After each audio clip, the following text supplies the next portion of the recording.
want to welcome Peter and Jennifer Diepstraten. They are speakers, mentors, and trainers of their flagship virtual training program, Relationships 202. Evolve your relationship mindset, get past struggling, and go on to snuggling. A husband and wife team and co-founders of Family Co. And they're the king and queen of amazing relationships. So I'm so excited to have you today. Welcome, Peter and Jennifer. Thank you. Thank you. We're excited to be here. Yes, we are. Well, I want to get right in and start by asking you, tell me about your company, Family Co., and your mission. So what we do is we really work with parents and couples to create partnership and communication, because we want people to have relationships they love. So no, it's okay, it's all right. No, we want you to be jumping out of bed in the morning because you've got a partnership and a family that just excites you so much that you cannot wait to get out of bed in the morning. So there's a lot of advice out there for how to be a parent and what to do with your kids. And what we want to do is really specifically address the relationship between parents, whether you're married or not married anymore, because it's such an important foundation for your family. Wonderful. Well, you two have a very unique way of working with parents and couples. And rather than giving advice or skills, you say before those things can work, people have to have a foundation of being able to see their relationship differently, along with a few other things. Can you explain that? Yeah, so Go ahead. you want me to go? Yep. Okay. So for us, I've spent about 20 years studying what makes people do what they do and why, how come we know what to do and then we don't necessarily do it? Like if we know we need to lose weight, we know we need to diet and exercise, but we don't.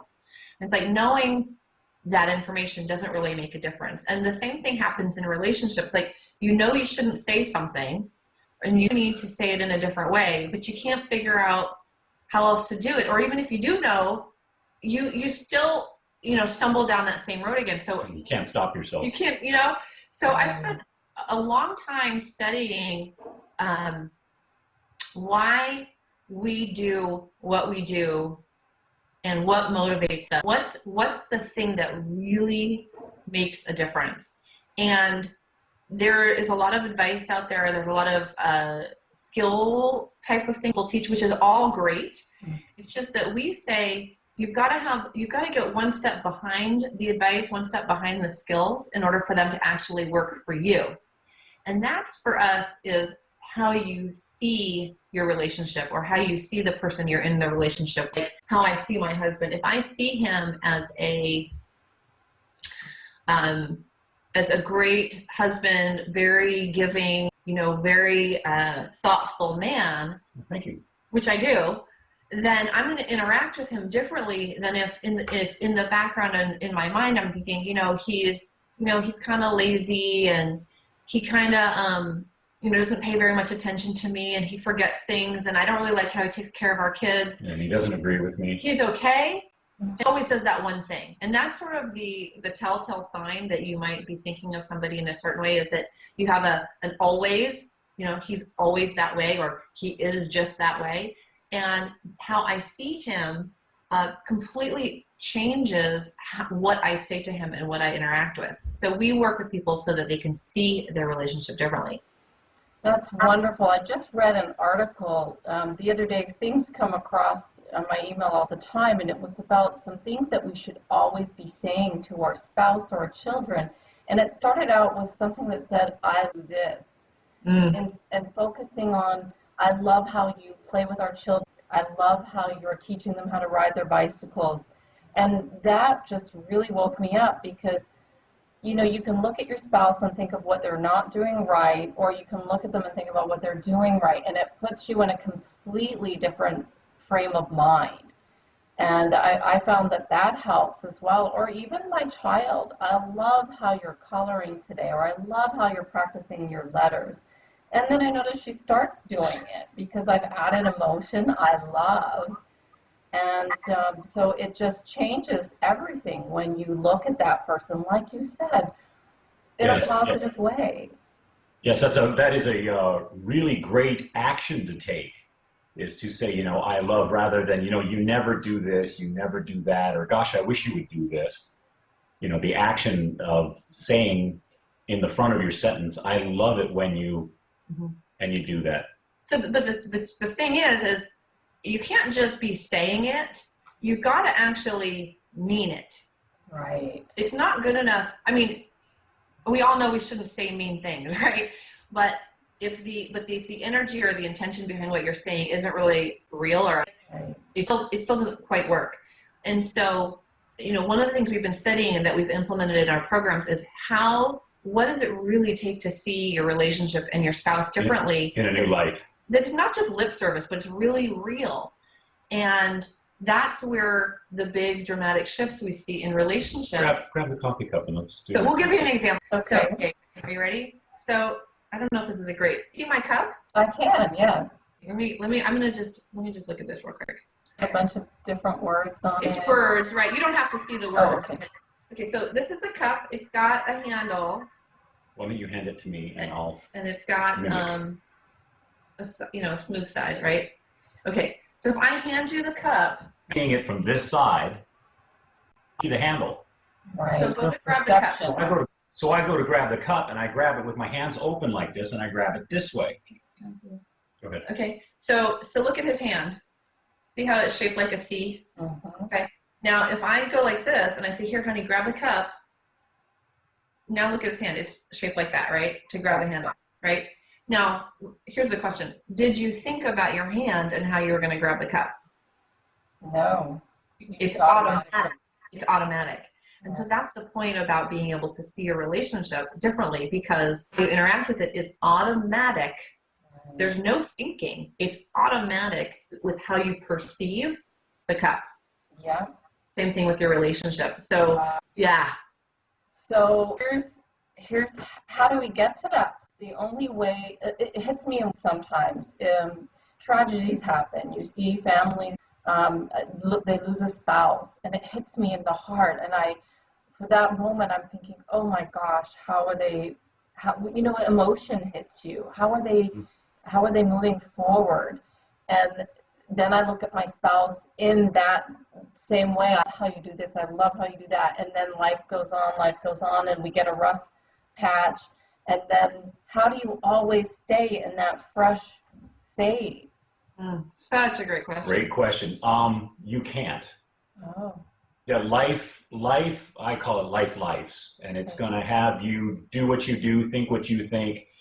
In each given moment, you have the opportunity to, you know, take that path where you're going to look at your spouse that way or not. You know, in our courses, we really have you look at the actions that you've been taking and how that leads to where your relationship is going currently, and then the new actions and the new thoughts.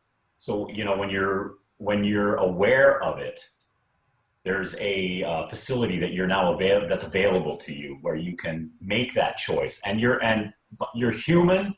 You're going to have times when you won't. And I think that's the biggest thing is when we walk around with this notion that we're perfect and that our relationship is going to last forever and that we get along wonderful, we fall in love, we get married, and then something happens and you disagree or you get into an argument about something, and maybe it's something really important to you, and it seems fundamental, like it's a non-starter, you know, like there's no way we're going to get over it, and all of a sudden you're like, oh my gosh, the relationship, you know, I shouldn't have married this person, or what are we going to do, or it's never going to be the same. And I think the idea that we have that it's always going to be a same way is what gets us into the rut in the first place. If we actually realize that there's going to be good times, there's going to be bad times, there's going to be parts when I'm fabulous and loving and patient, and then there's times when I am just a jerk, you know, that you kind of, this is what people is getting a 30,000 foot miles high view of their relationship, because then if you're not perfect on a given day, it's not the end of the world. Yeah. It's like, you know what, that's not who I wanted to be, that's not what I wanted to say, and will you forgive me, and can we just get on with it? And it's like, yeah, because we're all human, but if we have an idea that we're trying to measure up to, and we keep beating ourselves because we didn't measure up to that, it makes it worse, you know? Yeah, it makes molehills out of the mountains of drama. So I find a lot of parents when they're raising children, each has an opinion of how the child should be raised based on how they were raised and what worked for them. And a lot of times they can come together and there's real like headbutting that goes on because each of them wants to really, they're both dedicated to having this child be phenomenal. And they both have an idea of how that needs to happen, and then they get people, and we do this, where we get caught up in how it needs to be done rather than both looking at the bigger picture of we're both dedicated to having this child succeed and be wonderful in society and have an amazing life. What if we step back to that level and look at it from there with the two of us and give up our, that there's a certain way it needs to be done and start looking at it from new eyes with the two of us as partners. That's a wonderful point because it's not easy you don't realize this, you get married, then you have your children, and then there's no manual, and a lot of times you're just trying to figure stuff out. So how do you come to agreement? And my children are 4 and 2, so I'm going to have some questions for you about teenagers, because that is, I'm not looking forward to those times, but let's just get through the terrible twos and the preschool at this point. But how do you work with parents that, how do you build a united front, let's just say? So the child comes to the mom and asks for something, and the mother says no. They go ask dad. The dad says yes. Now there's a conflict with the husband and wife, and I can see this happening already, and my children are young. So how do I keep my relationship loving and top-notch when my kids are teens and causing havoc between us? Yes. The first thing I want to say is when you were talking about a united front. And it's very interesting that we use the words united front because front, that usually gets used in a war scheme. Like we have to have a united front to beat the enemy. And it's very interesting that we actually use this term in families and relationships. Because with a united front, there always has to be a winner and there has to be a loser, whether it's the parents are getting along and we have a united front, but then the child is always left, holding the short end of the deal, or they weren't really brought into the fold of the whole decision-making process. Their thoughts and ideas weren't completely brought into the whole discussion. So it's, us as a front against them. So the whole thought of, having a united front, I don't know if it works all that well. What we create with people is a partnership, and that's not only a partnership between us. We believe that the partnership between the parents and the couple is paramount.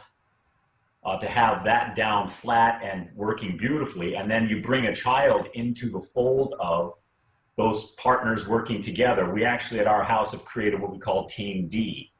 Our last name is Diepstraten. We call it Team D. Our 10-year-old son is 100% into Team D, and we have discussions about what works, what doesn't work, what he would like to do, what mom and dad are trying to do, what each of us individually would like to have in our lives. And that all comes together and all gets discussed, and then it's each person's responsibility in the team to have the other person win.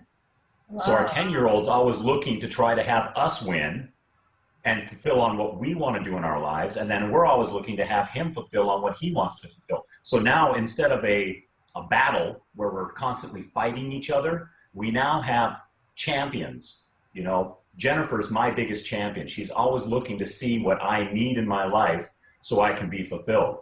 And she's handed me things I didn't even know I needed, and it's just, she'll do something for me and I'll look at her and go, oh my God, thank you so much. I didn't even realize I needed that. Thank you. And I'll always be looking for how I can do that for her and our children. So it creates this wonderful dynamic that we call an upward spiral. It's where you ever hear that song, The Wind Beneath My Wings? This is what we start to create with people is that we're each other's champion and we start this upward spiral rather than, where we're battling and it starts this downward spiral. Let me give you a scenario because I don't know how to solve this at this point. when I was growing up as a teen, my parents wouldn't allow me to sleep out of the house. It was a non-negotiable, and it caused a rift between my parents. The answer was always no, and I was never allowed to go. And if I did go, a couple of times I was allowed to go to the actual party, but they would have to pick me up at a certain time because my bed was mine to sleep in. Well, as a mom now, there's so many things that I realize why my parents did that, and Yes. I turned out just fine, and my husband was also raised the same way, not allowed to sleep out. Well, now the questions have already started with my 4-year-olds. I want to stay at so-and-so's house, and we don't even know these people. I don't know, I know their parents from seeing them here and there, but we don't know them like I would know my sisters. You know, within the family, I feel okay with my family, but having them stay out at a stranger's, to me, is a non-negotiable. How would we solve that with our child? Let's just say they're 16, when they want to do it, and the answer is definitely got to be a no. Perfect. This is brilliant. I can completely understand this and see it. And you and your husband are in agreement on this? That it has to be a no. And, okay. And so when you say bring in, because we were thinking the way to solve it would be, we'll get back to you on that, and then we go off and we sit there and watch Shark Tank, and we get back to them with no. Yeah, it only works for so long, and then after like 4 or 5 years, they're like, you didn't get back to me yet. Yes, absolutely. There is no answer to this. This is actually something that you as a family come up with and work through. You know, where we don't give advice or 7 steps or anything like this. We work, you know, we have families work together. So it would definitely be a process of, you know, you guys talking with each other, realizing that, you know, how you have it is a great way to do it. It was how you were raised, but it may not necessarily be the way to do it. Then you also bring in your son and have him express his feelings, and so that he gets completely heard. Because I know for myself, when I get a no from somebody and there hasn't been any discussion and I haven't expressed my feelings and I haven't been heard, I kind of get shut down. It's upsetting. Right. And I've seen a lot of kids, a lot of times the parents just say, no, you're not going to do that. And then the kid gets shut down, and before long they start to rebel, and you start down that whole path. So we really encourage parents to go ahead and just open up a dialogue with your kids and start talking about this stuff and finding out how they feel and why they would like to do it. And then you can express your concerns. Well, I don't really know the parents, you know, and I'm kind of worried about that because I really love you and I don't want you hurt, you know, and there's these stories we hear in the news, you know, about this and that, and it really has us concerned. How can we work this out? And then you guys can have conversations for this. And who knows how that goes? It may be something along the lines of you get to meet the parents beforehand. You know, you guys go over there for dinner some evening and you all hang out and talk. And until you're comfortable with these people, it's not going to happen. You know, but that is a process where all of you get together and discuss that. So we're not saying that the child gets to make the decision. It's not a democracy. Yes. Especially with a 4-year-old. I mean, even with our son, he's 11 actually, he just turned 11 2 days ago. But it's really more about, it's like when when our 11-year-old wants something and we're just clear we're not okay with that. Like to ride his bike 2 miles down the road to go to Target to buy a Lego. It's not going to happen, right? He might want to, not happening, right? Yes. But it's when he communicates, when we say, well, why do you want to do that? And why is it so important? He feels heard. And then when he feels heard, he can actually hear us. Wow.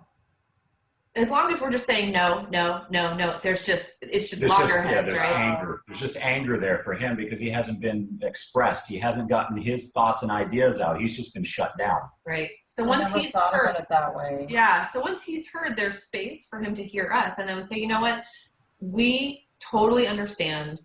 You know, sometimes he doesn't come home. He walks home alone from school. We live like 2 blocks from the school, and he has to be home within 15 minutes of when school gets out.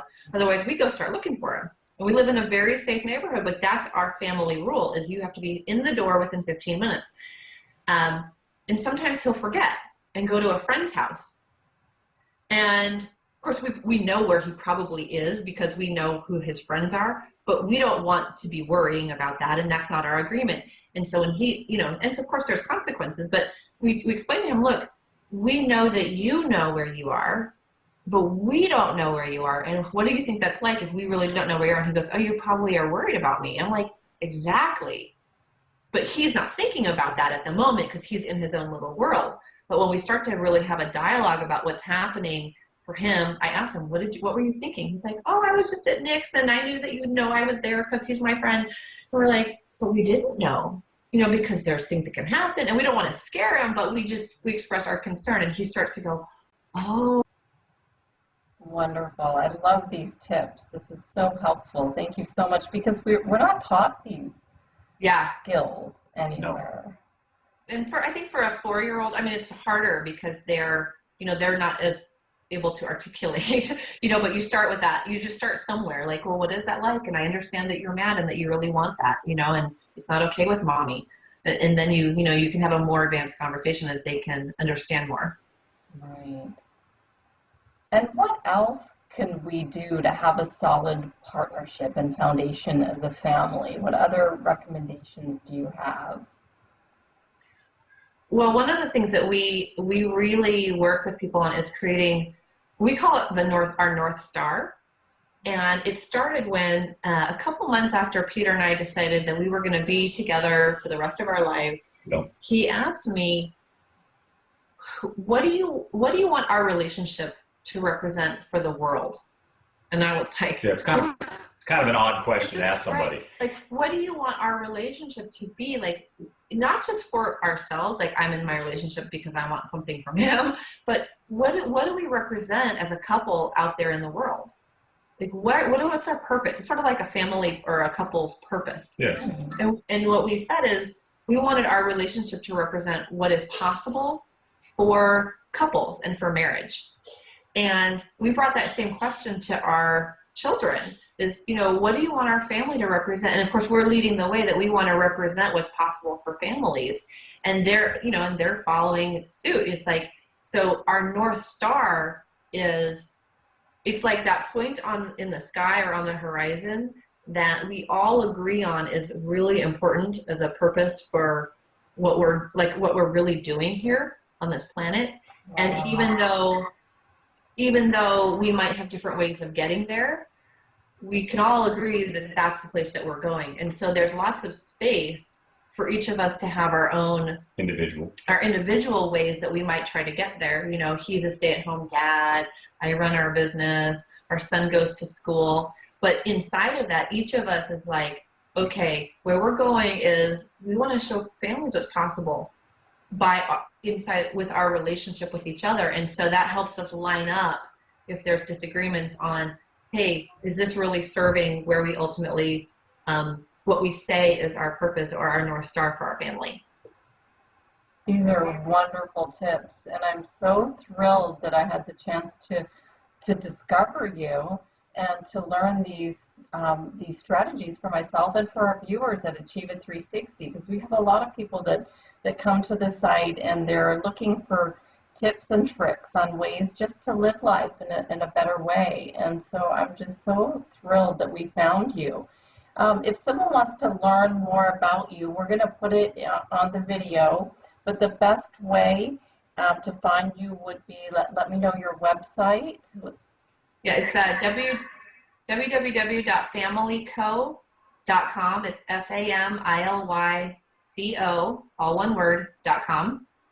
And also we have an article for your parents that we're going to put a link, we'll give you the link for, and it's called The Parent Trap: 7 Mistakes Parents Make When Trying to Present a United Front. So we've actually addressed specifically some of the things that parents do, and it's just another perspective that they can use when they find themselves stuck in that trap where they're, at odds with each other or with their kids. This is very helpful. Has there been anything that we've missed? If you look back at what we've talked about today, is there any area that we have not addressed yet that you just want to put in here for our viewers to see? I do. Just one thing. I want parents to know they're amazing. because I find a lot of parents, and I know we do this also, we want what's best for our children, and sometimes when it looks like they're not exceeding or they're not where they should be, or there's some kind of problem that we perceive as arising, we start to take it out on ourselves. And we start to look at ourselves like, oh, this, you know, we're not being a good parent, or, you know, and there's just all this that comes up for us. And I just want parents to know that they're absolutely amazing. And that's what we really have people get also in our courses, is that they're amazing people, and they're giving everything they've got to their children. And, you know, if we start looking at it from a different view, we're going to start producing different results. So it's really not the parent themselves, it's just the actions that are being taken. So, you know, we want everybody to know you're amazing as parents, you're amazing as a couple, you know, you're amazing dads, you're amazing moms, you're amazing husbands, amazing wives, and the kids are amazing. So we just want everybody to know that. Thank you so much. Well, I want to thank you, and we'll look forward to learning more about you and watching you on your site and your programs. And thank you once again. We appreciate your time. You're welcome. It's great talking with you. Take care. We'll see you soon. Okay, bye. Bye-bye.